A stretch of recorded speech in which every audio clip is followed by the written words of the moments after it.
Muy buenas tardes a todos, bienvenidos. Vamos a iniciar este curso relacionado con la bioética, un taller importante que presentaremos el día de hoy. Y antes de entrar en materia, me gustaría sobre todo hacer la presentación de forma eh, específica de cómo surge el taller y cuál es también la intencionalidad. Nos damos cuenta prácticamente que AUGES es una sigla del programa que se ha venido realizando en el Instituto eh, Superior de Estudios Teológicos Juan 23, ¿no? AUGES quiere decir aprendiendo, unificando, gestionando, emprendiendo solidariamente. De tal manera entonces que en este año se está ya planteando la versión digital y para ello pues estamos presentando entonces a nivel virtual el taller de bioética en tiempos actuales hacia una actitud dialogante entre fe y ciencia, haciendo un poco el diagnóstico situacional de nuestro país. Tenemos dos flagelos que están prácticamente degradando nuestra sociedad peruana. Por un lado la violencia y por otro lado la corrupción. En este sentido es que planteamos también en este taller tres ejes importantes de reflexión: la persona, la familia, la sociedad y la ecología. Pues bien, teniendo en cuenta esta presentación, es importante que nosotros, así como reconocemos el problema, también sepamos ofrecer alternativas de solución. Por eso nuestro lema es: sé tú mismo y sé parte de la solución. Yo soy Juan Felipe García Rodríguez, egresado de la Universidad Gregoriana de Roma y también de la Facultad de Teología de Granada, España. Egresado, por cierto, también de la Cátedra de Bioética Andaluza de España. Bien, con estas referencias entonces ya podríamos nosotros indicar lo que tenemos acá de nuestro temario como punto de referencia. En primer lugar, tenemos aquí la introducción y fundamentación de la bioética. Número 2, religiones y bioética. Número 3, la Biblia y el valor de la vida humana. Número 4, la tradición de la Iglesia en relación con la vida humana. Número 5, el estatuto del embrión humano. Número 6, la procreación humana y la fecundación artificial. Número 7, el aborto. Y número 8, la eutanasia. Pues estos son algunos de los temas relevantes que analiza, que estudia la bioética, lo cual no quiere decir que la bioética simplemente quede reducida a estos 8 temas. Es más amplia, solo que en el caso nuestro, por cuestiones de espacio, de tiempo, pues nos hemos orientado en estos temas, dependiendo también de las inquietudes de algunos participantes que nos han sugerido. Por otro lado, pues tenemos acá ya la presentación y la invitación que en algún momento hemos propuesto a través de las redes sociales. Vayamos entonces al primer punto: introducción y fundamentación de la bioética. Tenemos que decir, en primer lugar, que la bioética es una ciencia que regula la conducta humana en el campo de la vida y de la salud. En este sentido, entonces, es importante recurrir a la raíz de esta palabra, de este término. Etimológicamente hablando, pues está constituida por dos vocablos griegos: bios y ethos. Bios, que significa vida; ethos, que significa costumbre. En este punto, entonces, etimológicamente hablando, bioética sería la ciencia que estudia la ética de la vida. Por lo tanto, a partir del año 1970, Ben Rensselaer Potter, un oncólogo estadounidense, será el primero que acuña este término de bioética, sobre todo partiendo de la experiencia que él mismo ha vivido a lo largo de sus años de vida. Él es testigo prácticamente de dos hechos un tanto vergonzosos a nivel de humanidad. Me refiero al primero, que es la Primera Guerra Mundial, y al segundo, relacionado con la Segunda Guerra Mundial. Entonces, Potter se cuestiona muchísimo de por qué ha avanzado la ciencia y la tecnología, pero esta, en la medida que ha ido avanzando, no ha sido muy bien aprovechada, sino más bien ha sido dirigida en contra del ser humano, incluso en contra de millones de seres humanos en el mundo. Evidentemente, la Primera y la Segunda Guerra Mundial fueron catastróficas, dejaron muertes, dejaron mutilaciones, familias en la intemperie, entre otras cosas, pues la gente, las personas a nivel mundial, pues quedaron prácticamente devastadas. En este sentido, entonces, Potter se cuestiona por qué la ciencia y la tecnología no tienen que orientar su mirada, su objetivo hacia un bien común, y que ese objetivo sea el cuidar de la persona y de las personas en el mundo. En este sentido, él considera pues que las disciplinas científicas también sufren cierta desorientación y están fragmentadas, en el sentido, por ejemplo, de que el biólogo, el médico, cada uno puede recurrir a su propio saber y prácticamente distanciarse de los demás, o de la misma manera, ¿no? Qué sé yo, la pedagogía, el derecho, la teología, la filosofía, considerarse como dueñas de la verdad absoluta, y por lo tanto, en principio, rechazar lo que es el diálogo, la unificación de criterios. Entonces, frente a esa tendencia un tanto sectaria que Potter reconoce en el mundo académico, en el mundo científico, pues él propone una ciencia que sea capaz de unificar criterios, de buscar consenso en la diversidad, de buscar criterios compartidos para que en realidad lo que se defienda sea al ser humano en su integridad. Por este motivo, entonces, como dije al inicio, este término bioética contiene prácticamente en su etimología dos términos: bios, que significa vida, ethos, costumbre. Bioética entonces es considerada como la ética de la vida. De esta manera, también podemos observar, según el planteamiento de Potter, esto lo podemos revisar si queremos en el libro Explícame la bioética de Ramón Lucas Lucas, sobre las características de esta nueva disciplina. En primer lugar, es una disciplina humana. ¿Por qué? Porque corresponde a los seres humanos hacerse cargo de la realidad, y por lo tanto, como seres racionales, tienen que buscar los mejores criterios para elevar a la humanidad a cotas más elevadas de civilización.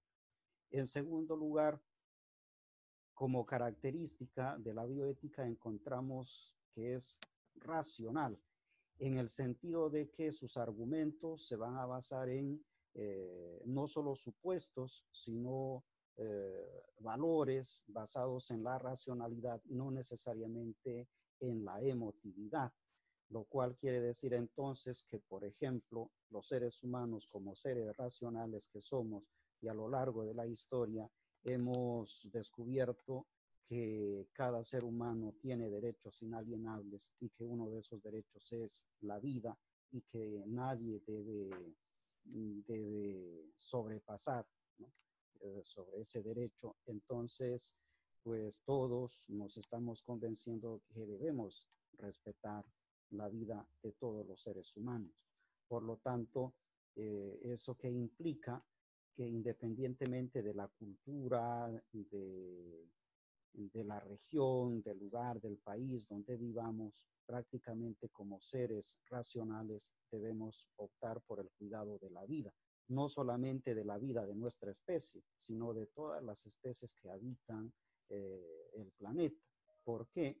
Porque el ser humano pues tiene que hacerse cargo, vuelvo a repetir, como ser racional, no solo de su especie, sino de todo cuanto le rodea.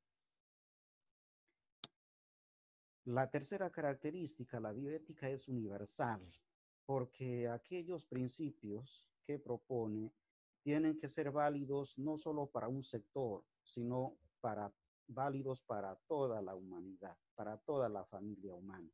Por lo tanto, el bien que se alcance en un lugar determinado debe ser propuesto también como válido para que en el fondo toda la familia humana, todas las personas puedan gozar de estos beneficios.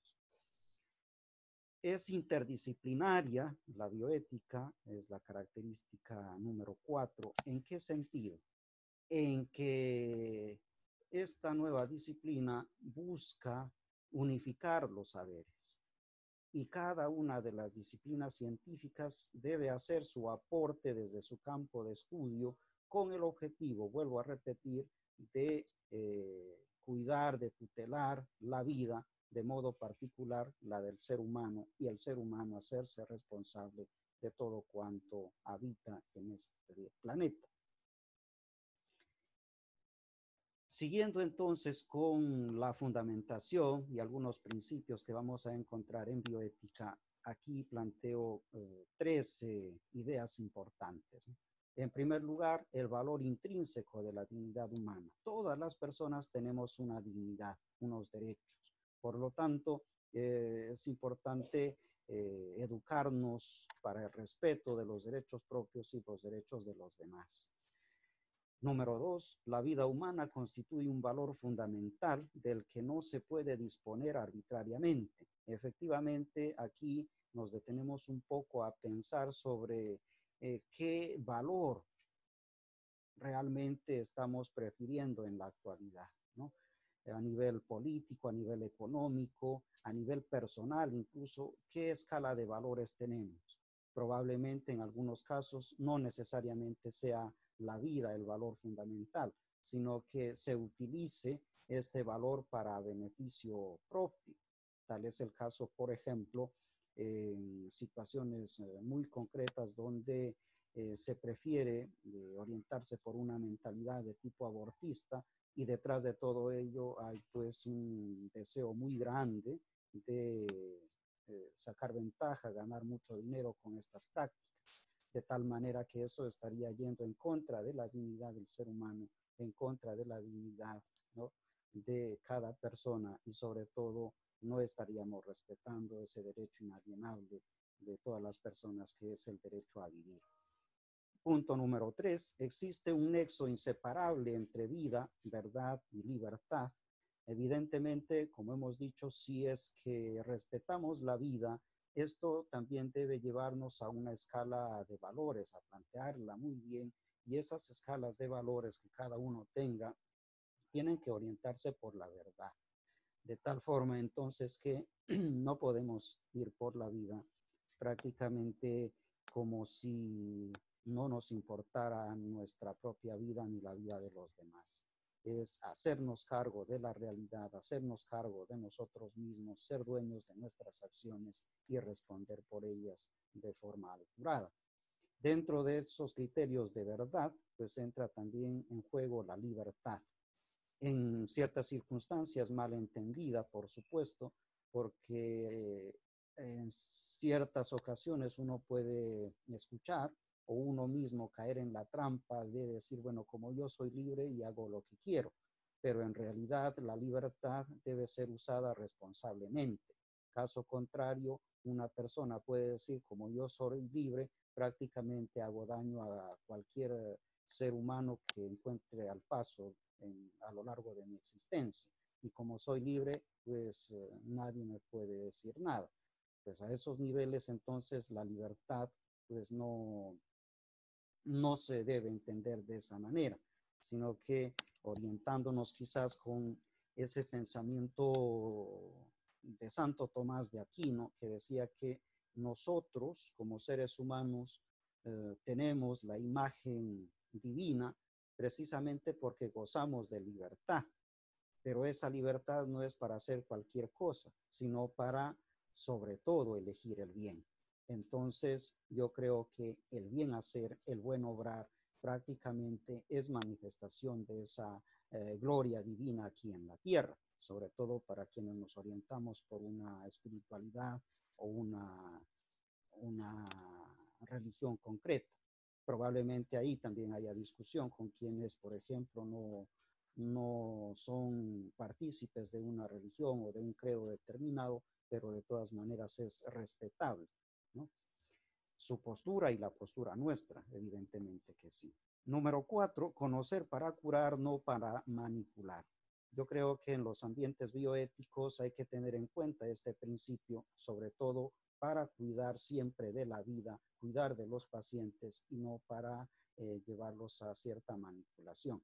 Porque en situaciones difíciles, incluso un paciente puede convertirse prácticamente en un medio para obtener ganancias, ¿no?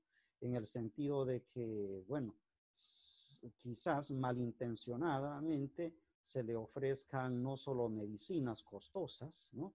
Habiendo otras posibilidades, o mantener con vida a personas que probablemente ya no tengan posibilidades de seguir viviendo porque su propio cuerpo ya no da más, pero una clínica o un hospital, porque tiene detrás el deseo de sacar más ganancias del paciente, entonces le da falsas esperanzas.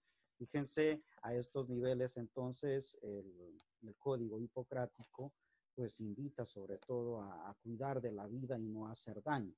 Si como cuestión principal, por ejemplo, no podemos hacer el bien a todos o a nadie, como mínimo, tampoco deberíamos hacer daño a nadie, ni a todos, ¿no? Punto número 5, no todo lo que es técnicamente posible es moralmente admisible. ¿Por qué? A nivel tecnocientífico se puede crear vidas humanas. Por supuesto que en la actualidad se puede hacer, pero eso es realmente lícito, moralmente puede ser catalogado como bueno, ¿no? Entonces, considero que estos temas pues nos llevan sobre todo a una gran reflexión y a detenernos realmente sobre nuestras capacidades de pensar y nuestras capacidades también de optar por aquello que mejor nos conviene a todos y que realmente humaniza a toda la familia humana, valga esta redundancia. Punto número 6, las leyes de los estados deben tutelar el bien de las personas. Yo me pregunto, ¿realmente los estados hacen esto? ¿No? Las normas, las leyes realmente se orientan hacia el bien común. Lamentablemente en situaciones como la nuestra en el Perú, de más de 2 décadas de corrupción, muchas de las normas, muchas de las leyes, el derecho ha sido torcido a favor de elementos corruptos, de grupos corruptos, y que han dejado prácticamente en el desamparo a la gran mayoría de la población peruana. Y por supuesto, a nivel mundial, pues contamos por millones las personas que no tienen educación, salud, vivienda, ni mucho menos un pan para comer. Entonces, yo me sigo cuestionando si es que los estados realmente promulgan las leyes en favor de todos o solamente para favorecer a unos cuantos. Número 7, la acción con doble efecto. Esto es muy sencillo tener en cuenta, pues nosotros como seres humanos en la vida cotidiana estamos ejecutando diversas acciones.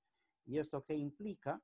Que tenemos que decidir sobre hacer o no hacer una u otra cosa, y cuando tomamos esa decisión de hacer una cosa u otra, prácticamente pues esa decisión porta consigo 2 efectos, uno positivo y otro negativo.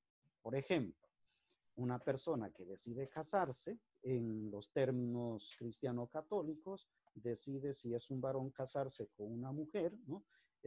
Pues la alegría, el gozo que tiene de haber encontrado a la persona indicada para compartir un proyecto de vida, pues está muy bien y es feliz. Pero ¿qué implica eso? Que no puede casarse con todas las mujeres del mundo, o viceversa también en el caso de la mujer. Por lo tanto, tiene que optar.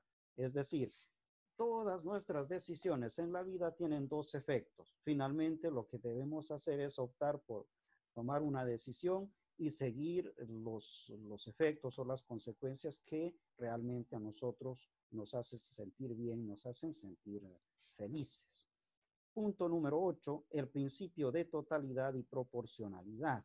Esto que implica entonces de que no debemos detenernos solo pensando en el bienestar propio, individual, personal, sino ubicarnos también en ese espacio de familia humana para construir fraternidad universal.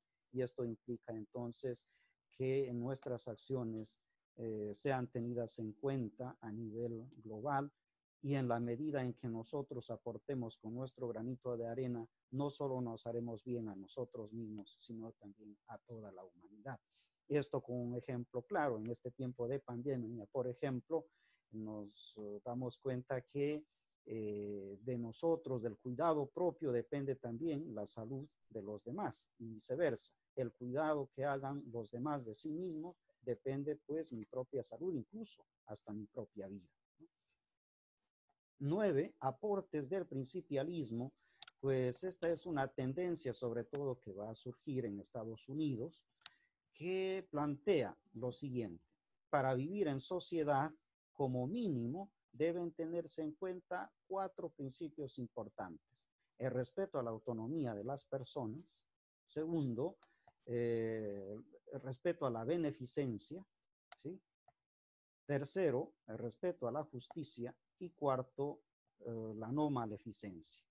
La autonomía, que implica respetar a cada ser humano en su integridad, ¿no? Una persona que actúa en conciencia, voluntariamente, ¿no? Pues es capaz de tomar sus propias decisiones, ¿sí?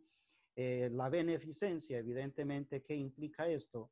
Que las personas pueden obrar bien frente a los demás, pero nadie puede obligarlas a obrar bien, ¿no? Por ejemplo, si alguien dice vamos a ayudar a los pobres y vamos a hacer una colecta, y todos los que estamos reunidos decimos, bueno, cada uno va a aportar 100 soles. Perfecto, quedamos de acuerdo en que cada uno aporta 100 soles para poder ayudar a los más necesitados. Y alguien pues diga en el grupo, ¿saben qué? Vamos a salir a la calle para reunir más dinero y a cada uno vamos a tocarle la puerta para que haga el mismo aporte. ¿Y qué pasa si no quieren aportar? Bueno, los vamos a denunciar porque son malos. No podemos hacer eso. Es decir, el bien no se debe imponer por la fuerza en este sentido. El bien es una oferta que libremente uno en conciencia debe asumir. Por lo tanto, eso nos hace pensar también en términos de justicia. La justicia está relacionada sobre todo con el respeto a la dignidad de los seres humanos, ¿no? Desde el derecho natural, pues se insiste mucho sobre todo en que como seres humanos, por justicia debemos respetarnos los unos a los otros. Y por justicia también ningún ser humano debería hacerle daño a otro. De tal forma entonces que la justicia en este sentido es obligatoria para todos. Lo mismo, la no maleficencia es obligatoria para todos. ¿En qué sentido, no? Yo no puedo hacer el bien, nadie me puede obligar, pero tampoco eso significa que tenga que maltratar a los demás. La no maleficencia es un principio que nos indica, bueno, si tú no puedes hacer el bien a los demás, entonces como mínimo tampoco les hagas daño. Bien, número 10, los aportes del casuismo. Trata cada caso en particular y según las circunstancias, ¿no?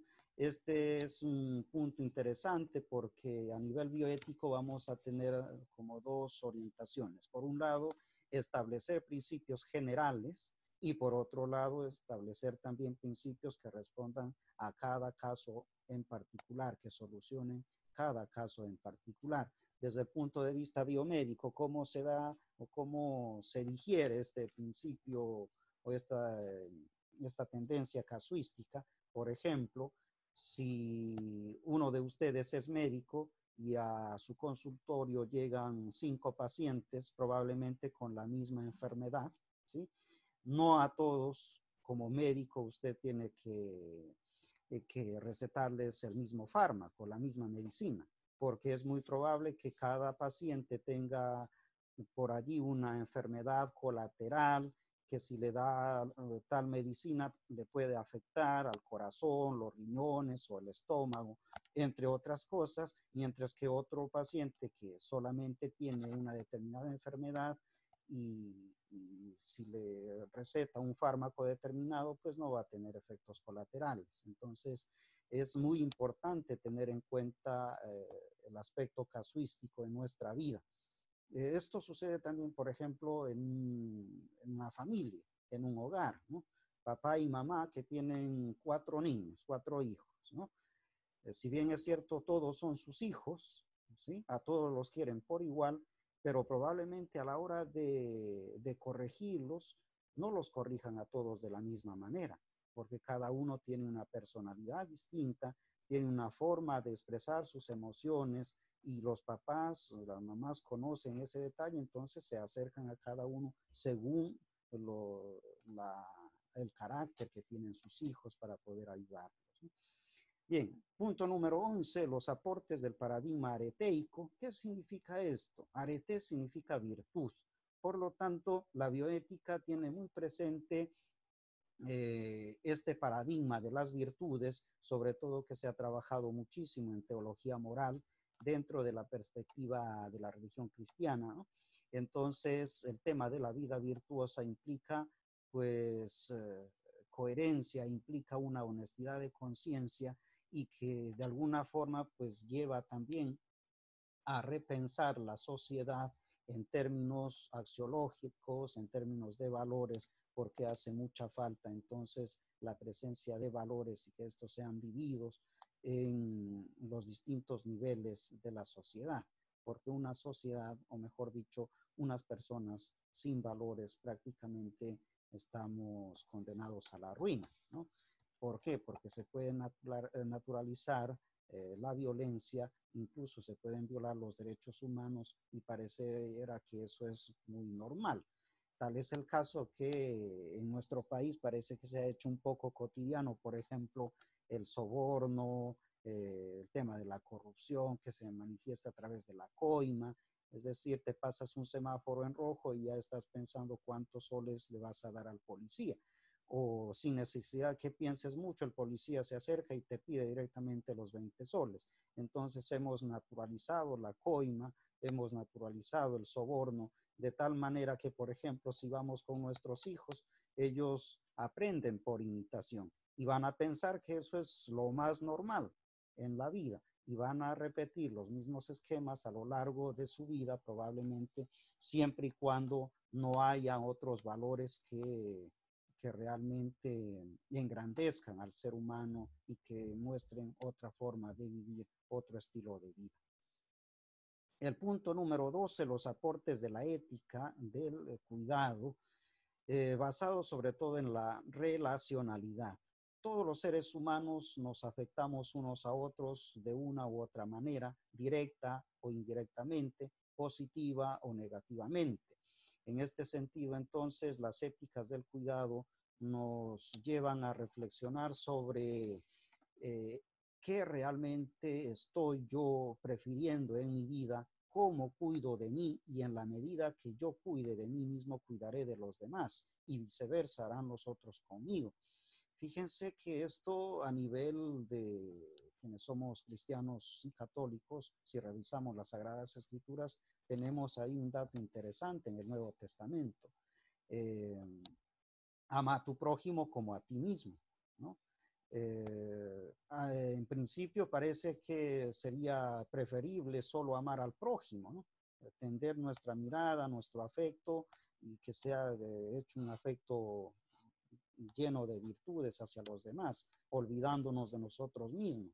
Pero en realidad el imperativo, el mandato es ama a los otros así como tú te estás estimando, así como te estás queriendo. Pues si uno no se estima mucho, difícilmente va a estimar a los demás, difícilmente va a sonreír con la felicidad de los otros. Quizás si uno no se estima mucho, es muy probable que sienta rencor, envidia, porque a los otros les va bien y a uno no. Entonces, es muy importante hablar de las éticas del cuidado porque nos hacen pensar sobre todo en esa calidad maternal que una madre puede tener para con sus hijos. En este sentido, pues, sin necesidad muchas veces de que el hijo esté pidiendo, ya la madre sabe lo que realmente su hijo o su hija necesita y va a socorrerlo. Pues en ese sentido, diríamos, la ética del cuidado se alimenta muchísimo desde esa sensibilidad maternal para cuidar no solamente de uno mismo, sino de los demás. Esto aplicado a nivel global, evidentemente nos hace pensar en cuidar de los demás, de nosotros y de todo lo que existe en nuestro entorno, en nuestro planeta. Que si nosotros usamos de forma irracional, por ejemplo, de los bosques, los deforestamos, el agua, el aire lo contaminamos, la misma tierra puede contaminarse con la extracción un tanto irracional de materias primas, como pueden ser minerales, pues no solamente ponemos en riesgo la vida de otras especies que no son humanas, sino que nuestra misma vida se pone en peligro aquí en el planeta. Y de hecho, ya estos temas de contaminación a la naturaleza se ven cada vez más.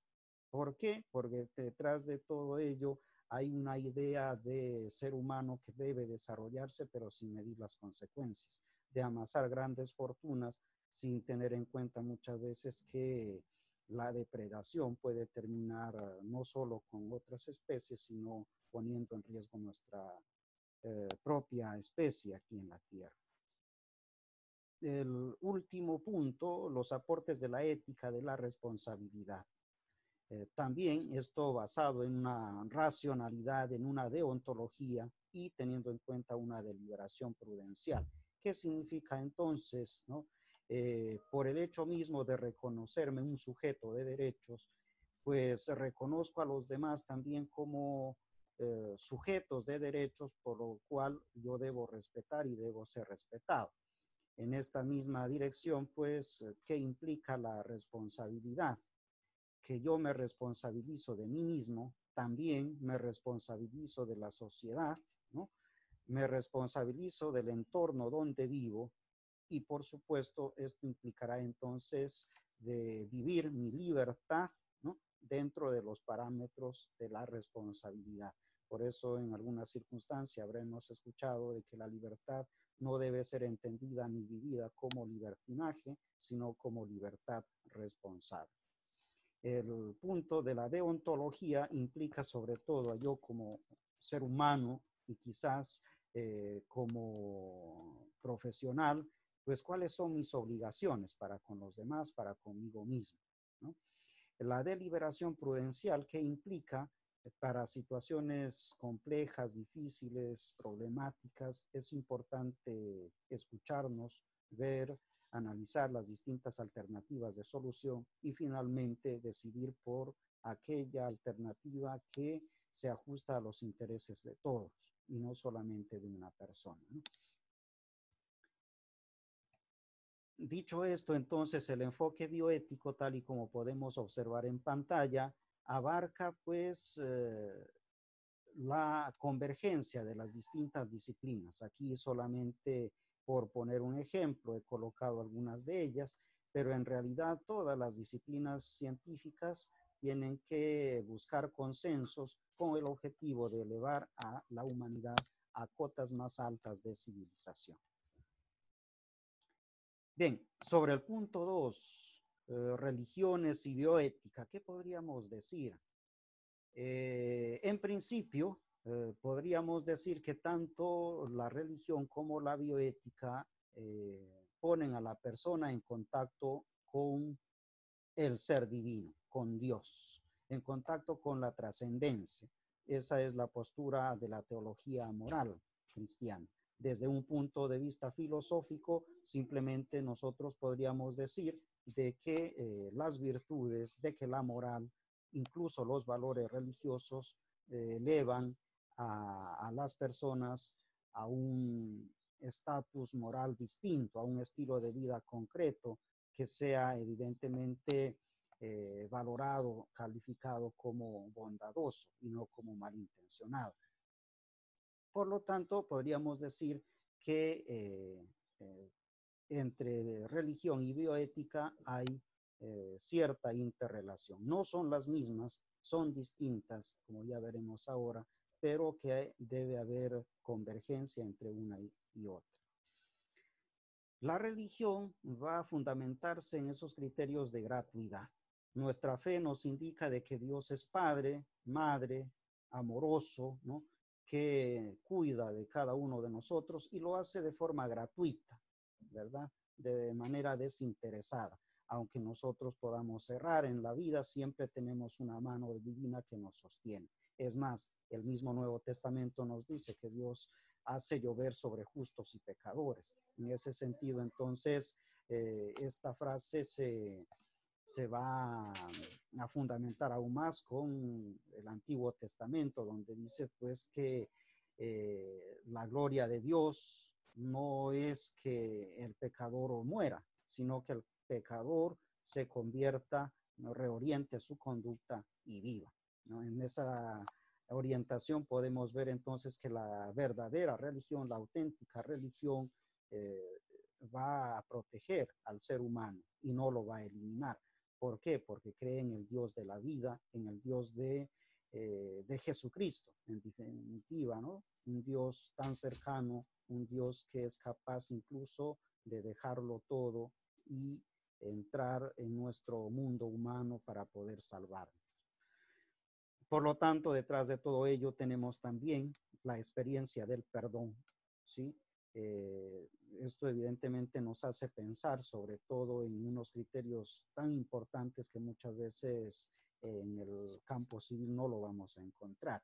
En la vida cotidiana, en el mundo civil, con frecuencia vamos a estar casi al desquite, a la competencia, ¿no? Tú me haces esto, yo te devuelvo lo mismo o un poquito más. Mientras que la sensibilidad religiosa nos lleva a tener en cuenta estos otros criterios, como es el caso del perdón, que no es fácil. ¿Por qué? Porque la propuesta de Jesús es desafiante.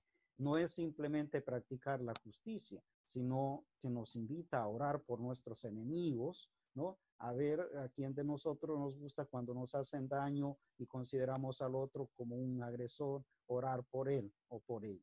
Pues es muy complicado, pero ese es el reto finalmente de quienes se confiesan cristianos. La contemplación agradecida, por otro lado, pues evidentemente cada uno de ustedes que participan en este taller tendrá seguramente una experiencia de Dios personal, una experiencia de Dios en familia, comunitaria, en grupo, por lo tanto no me detengo más en esto, porque cada uno como creyente pues tiene esa experiencia de Dios evidentemente a flor de piel. Por otro lado, ¿qué podríamos decir de la bioética? La bioética se orienta más por el tema de la obligatoriedad, es decir, establecer principios que sean válidos para todos y que los cumplamos todos. Por ejemplo, si decimos que debemos respetar por justicia la vida de todos los seres humanos, tenemos que respetar este principio, porque si a uno pues se le ocurre ir asesinando, matando gente, entonces está faltando a ese principio y debe tener una sanción. Y si es posible, aplicar los medios para resarcir los daños dentro de una justicia restaurativa. La exigencia del deber, esto implica entonces que educarnos, formarnos en el campo bioético, implica exigirnos nosotros mismos en el ámbito deontológico, es decir, del deber que asumimos en conciencia, no porque alguien nos mande o nos amenace de hacernos daño si no cumplimos una cosa u otra, sino porque consideramos nosotros mismos de que así como exigimos derechos, también nosotros mismos debemos exigirnos, ¿sí?, el cumplimiento de los deberes. La rectitud del comportamiento es otro de los detalles a nivel de bioética. Habíamos planteado cuando hablábamos de la etimología, ¿no?, de cómo esta nueva disciplina quiere orientar la conducta humana en el campo de la vida y de la salud. Por lo tanto, hablar de rectitud del comportamiento creo que en este tiempo actual es muy importante en nuestra sociedad peruana. donde campea todavía la corrupción, la violencia, donde muchas veces pues vamos a encontrar situaciones todavía de desamparo, y entonces uno se cuestiona y se pregunta con qué valores hemos crecido, qué valores hacen falta para que la sociedad mejore, para que la sociedad cambie. Respecto a la responsabilidad, me detengo un poco con esta diapositiva y yo planteo aquí la responsabilidad ecohumana. Fíjense que yo considero muy importante el respeto de los seres humanos entre ellos, unos a otros, ¿no? Pero creo que desde esa perspectiva debemos pasar también al respeto de todo cuanto existe aquí en la Tierra. ¿Qué quiere decir esto? Por ejemplo, debemos cuidar el agua, el aire, la tierra, no contaminarlos, porque finalmente es la casa común, la que compartimos todos, no solo los seres humanos, sino las otras especies. Y si nosotros hacemos uso irracional de todo cuanto existe, puede ser que con el tiempo terminemos pasando una factura muy cara, ¿no? A nivel social, los seres humanos somos seres capaces de vivir en sociedad, por lo tanto, nos dejamos afectar por ella. Todo ser humano en este momento que esté naciendo ya va a encontrar un mundo estructurado con unos valores, con unas costumbres, evidentemente también con lo contrario, probablemente con antivalores y con costumbres que deben mejorar. En ese sentido, entonces, es muy importante tener en cuenta la dimensión social y, por otro lado, la dimensión personal, ¿no? En cuanto a que cada ser humano tiene una dignidad propia y unos derechos inalienables. Pero también hay derechos a nivel de sociedad que son establecidos precisamente para salvaguardar el bien común y para mantener el orden en el grupo, en la comunidad, en la sociedad. A nivel de ecología, creo que en la actualidad hay que trabajar mucho más sobre esto, empezando ciertamente por el cuidado del ser humano. En la medida que nosotros sepamos cuidarnos, nos sensibilicemos de esta responsabilidad para con nosotros mismos, estoy completamente seguro que también vamos a empezar a tener una sensibilidad concreta para con las otras especies infrahumanas, incluso para la misma Tierra. ¿Por qué? Porque si nosotros no nos estimamos, no nos cuidamos como seres humanos, difícilmente podemos cuidar del agua y del aire, porque si nosotros hacemos daño, atacamos a una persona, de hecho en algún momento esta nos va a reclamar de por qué lo hacemos. Pero si es que no entramos en esa dinámica de respeto, ¿qué pasaría si contaminamos el aire, el agua? Pues como estos elementos son abióticos, no tienen vida, en ningún momento nos van a reclamar de por qué les hacemos daño. Entonces, tranquilamente podemos seguir contaminando pensando de que no pasa nada. Pero en el fondo, cuando ya tenemos una sensibilidad sinérgica, es decir, de que aquí en la tierra, en la naturaleza, todo tiene que ver con todo, que nuestras acciones como humanos no solo afectan a nuestra especie, sino también a las otras especies, entonces el grado de responsabilidad seguramente que será mayor. Finalmente, tener en cuenta el aspecto trascendente, ¿no? El Catecismo de la Iglesia Católica habla respecto a este punto de que el ser humano es un ser religioso por vocación, independientemente de que uno crea en una religión o en otra, de que no crea, incluso que se declare ateo, pero a pesar de eso hay que reconocer de que el ser humano siempre busca sentido a su existencia. Los creyentes encontramos ese sentido en Dios. Los ateos probablemente se orienten más por ajustarse a términos de justicia o de dignidad humana, pero de alguna manera todos los seres humanos buscamos darle sentido a nuestra propia existencia, ¿no? Y por lo tanto hay que tener en cuenta esa dimensión trascendente desde el punto de vista teológico moral. Podríamos decir de que el ser humano es un ser abierto a la trascendencia porque portamos en nosotros mismos la imagen y semejanza del Creador, con todo lo que implica. que implica responsabilidad para con nosotros mismos, responsabilidad para con los demás. Dentro de estos parámetros, entonces, considero yo que en la actualidad tenemos que reforzar más el tema de la educación y llevando ese tema educativo a una formación integral e integradora del ser humano. ¿Qué implica esto? Hace falta valores, hemos dicho, por lo tanto, reforzar a nivel educativo la dimensión ética, y la ética pues está orientada a las buenas costumbres, no a las malas. Pongo un caso bien concreto. Por ejemplo, en términos bíblicos tenemos muchos ejemplos. Tal es el caso de Abraham. Abraham, que es oriundo de Ur de los Caldeos. En ese lugar, pues, por ejemplo, se hacían sacrificios humanos. Entonces, sacrificar al primogénito era como el don perfecto para Dios. La Sagrada Escritura nos muestra a un Abraham que se cuestiona sobre esto.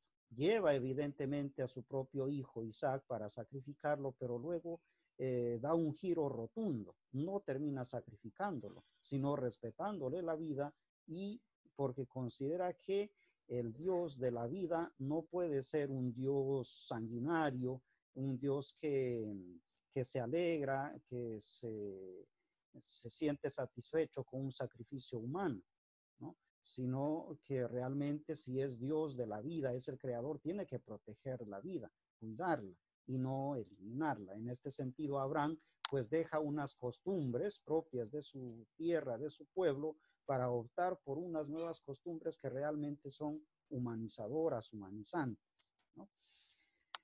Tenemos después por acá la dimensión espiritual. Hay que tenerla en cuenta. Yo creo que a estos niveles nos hace mucha falta, sobre todo en tiempos de pandemia, para encontrarle sentido al dolor, al sufrimiento. Pero no solamente en tiempos de dolor, de desesperación, sino integrar esta dimensión en todos los ámbitos de nuestra vida. Por ejemplo, y hablando de espiritualidad, yo creo que también en algunas ocasiones hay que reformular estos criterios de espiritualidad que tenemos. Quizás antes de la pandemia todos estábamos habituados a encontrar a Dios en el templo, en cada Eucaristía de fin de semana o de cada fin del día. De pronto con la pandemia ya no podemos recurrir al templo y parece que Dios nos hubiese abandonado. ¿Qué ha pasado? Quizás nuestros esquemas espirituales han estado orientados solamente para un lado. Nos hemos dedicado a ir a encontrar a Dios en el templo y no lo hemos encontrado a Dios afuera del templo, en la calle, en el trabajo, en la familia, en el hogar, ahí en las circunstancias concretas donde tú en este momento estás viviendo, encontrar a ese Dios que es bondadoso, misericordioso, es tierno, es en definitiva Padre y Madre de todos. Entonces, pues quizás haya algunos elementos que tengamos que reformular en cuanto a una espiritualidad encarnada.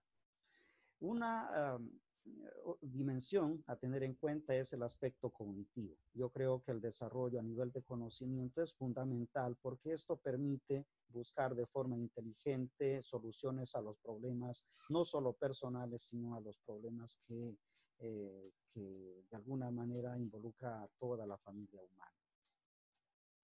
Fortalecer el aspecto afectivo. Yo creo que este es un elemento muy importante, sobre todo porque el ser humano es un ser con sentimientos, con emociones, un ser humano que en cierta medida se afecta, es afectado y expresa también sus emociones. En algunas circunstancias, pues, esto tiene que ver también con la autoestima. Una autoestima muy baja difícilmente va a generar unas relaciones sanas de convivencia, ¿no? Entonces, a este nivel hay que trabajar sobre la madurez, ¿no? Muy importante, y cómo, pues, desde niños tenemos que orientarnos por una formación integral que implique también la madurez en nuestras emociones. El aspecto comunicativo, los seres humanos tenemos diversos modos y formas de comunicarnos a través del lenguaje oral o escrito, de los gestos, ¿no? Por lo tanto, entonces, ¿esto qué implica? Que los seres humanos tenemos que ser personas dialogantes, personas que tienden puentes entre grupos diversos, entre personas distintas, ¿no?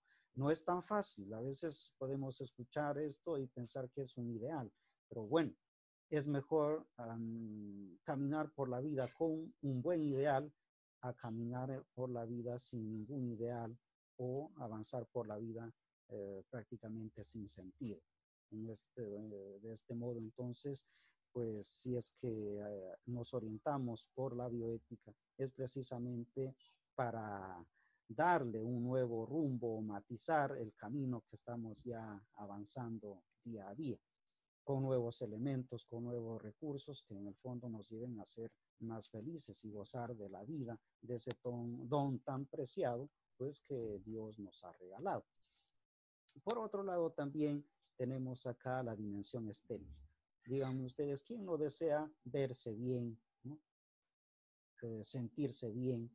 Pues es algo normal y por lo tanto a este nivel no estamos hablando de egolatría, ¿no? De egoísmo, no, simplemente estamos haciendo referencia a esta dimensión de una justa valoración como personas, de yo como persona que me estimo, que me respeto, que me quiero, ¿no?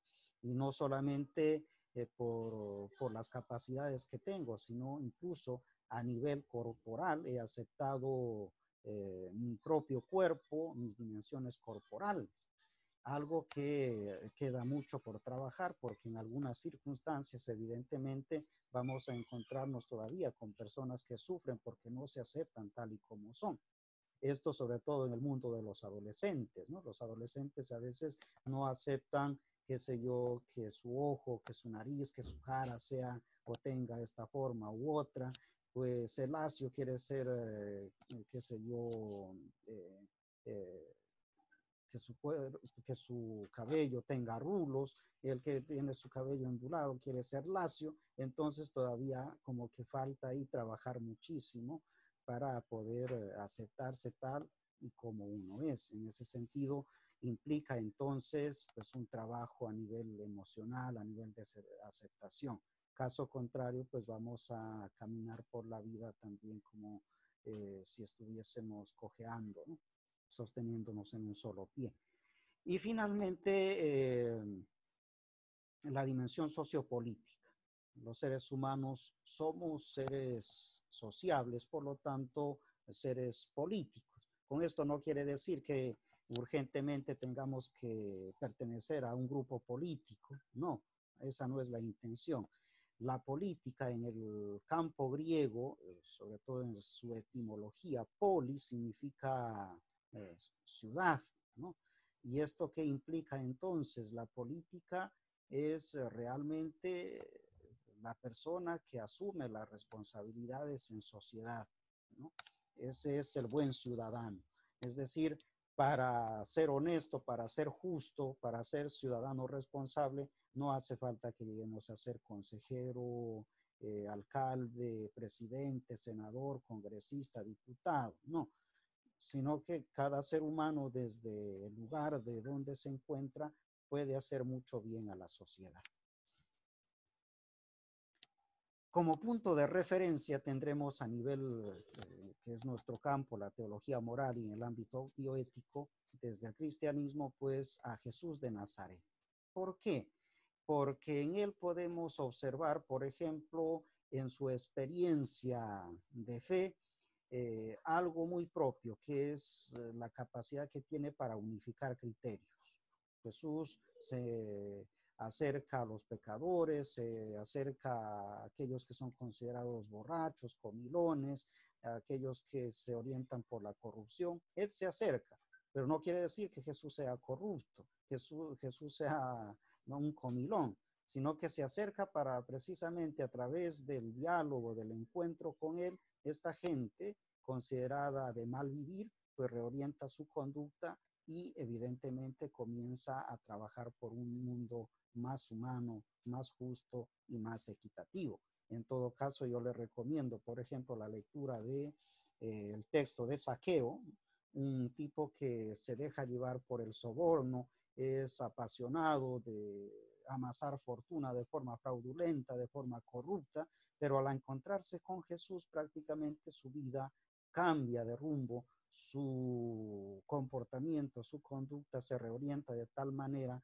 pues que eso como que reconoce él mismo que le engrandece como ser humano y que todo lo que había estado haciendo prácticamente lo denigraba como persona y como ser humano, ¿no? Entonces, desde esa experiencia de unicidad que vemos en Jesús cuando leemos el Nuevo Testamento, vamos a encontrar entonces a un Jesús uno con Dios, porque gracias a él, por ejemplo, tenemos esta oración muy importante, muy profunda, que continuamente quizás nosotros rezamos, la oración del Padre Nuestro. Nos muestra un Dios tan cercano, tan íntimo para nosotros, algo que en su tiempo era impensable. La misma filosofía pues hacía grandes elucubraciones, ¿no? De grandes reflexiones incluso de Dios, pero como ese Dios lejano, ese Dios que está en el más allá, al estilo platónico, al estilo de Aristóteles, ese Dios que no puede acercarse al ser humano porque se contamina, porque es todo grandeza y todo santo, por lo tanto acercarse al mundo humano pues quedaría contaminado. En el caso de Jesús nos muestra ese Dios tan apasionado por la humanidad que es capaz incluso de mandar a su propio hijo y sacrificarlo por el bien de cada uno de nosotros. En el punto 2 también vamos a encontrar a ese Jesús que es uno consigo mismo, una persona íntegra, una persona honesta, una persona sincera.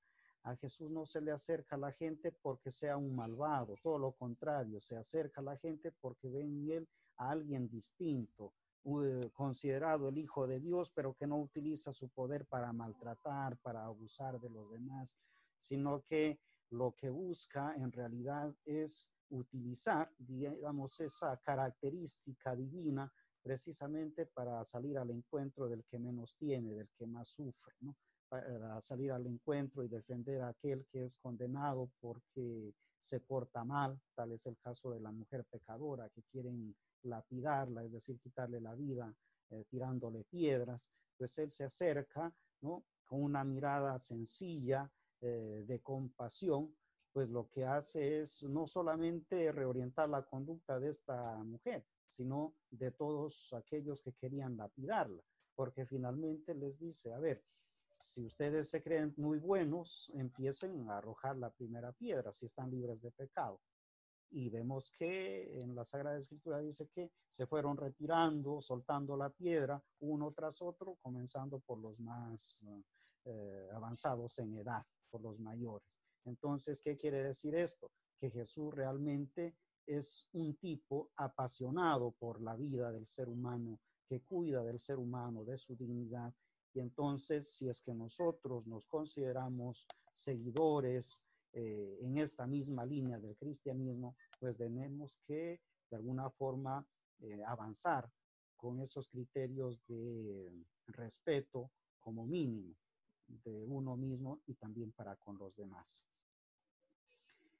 Punto número 3, uno con los demás seres humanos. Jesús no habla de Dios para sí mismo. Él sobre todo busca el bien de los demás. Incluso en el momento más difícil, que es el huerto de los olivos, donde parece ser que se contradice lo que él quiere con lo que Dios espera de él, pues finalmente él doblega su voluntad a la voluntad divina, porque considera que Dios no puede en ningún momento ir en contra de la humanidad. El punto número 4, uno con el universo. Vemos entonces también a un Jesús capaz de integrar todo aquello que encuentra al paso.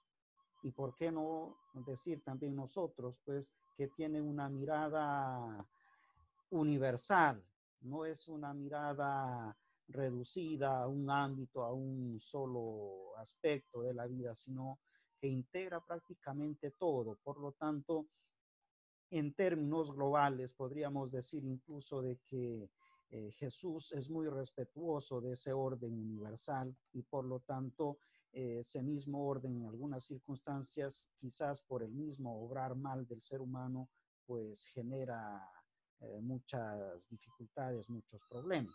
Por lo tanto, Él es el que de alguna forma muestra el modo cómo restaurarlo, aquello que de alguna manera se ha echado a perder a lo largo de la historia humana. Por eso es considerado el mismo Jesús como el Salvador, el Hijo de Dios.